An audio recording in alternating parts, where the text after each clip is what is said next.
All right, so this is a typical DSAT question. About 90 words, only 2 sentences, lots of clauses, interweaving ideas, and also a double negative, and also an interrupted sentence structure. So here's what we have. At first, we have a subject, several scholars, and the first verb is kind of close, have argued. Right after have argued, we have a relative conjunction, that. What have they argued? They have argued that conditions, and here's your first trickster, interrupted sentence structure. Where is the verb? Conditions were conducive to the production of the Old English epic poem Beowulf, comma, and, that's the beginning of your next clause. They have dated. Who are they? We always need to trace our pronouns. They are the scholars.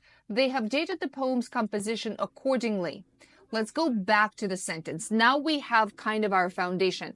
Scholars have argued that conditions were conducive to the production of the old epic poem, and they have dated the poem's composition accordingly. So how did they date that? In England, in the late 9th through 11th centuries. And then what were those conditions? Namely, burgeoning, exploding literacy amid running conflicts between England's Anglo-Saxon kingdom and the Danes, the Danish invaders. Okay, next sentence, you're going to have a double negative. It is not inconceivable.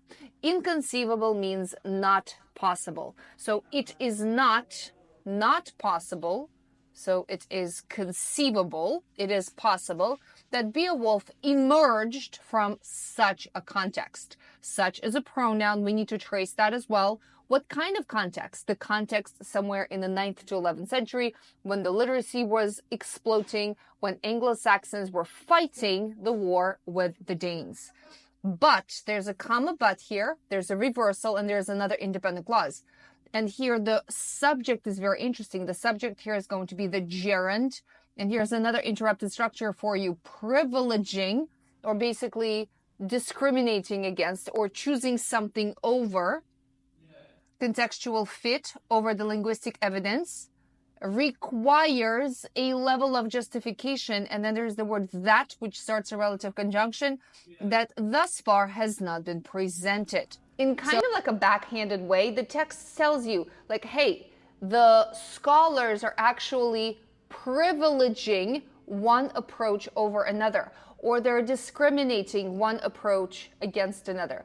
They're marginalizing another approach, which is the one with the linguistic evidence. What is that linguistic evidence? That linguistic evidence points to the fact that maybe Beowulf actually dates back to the 8th or even the 7th century, but privileging contextual fit over the linguistic evidence requires a level of justification that thus far has not been established. So these are the two ideas. Hey, it is possible.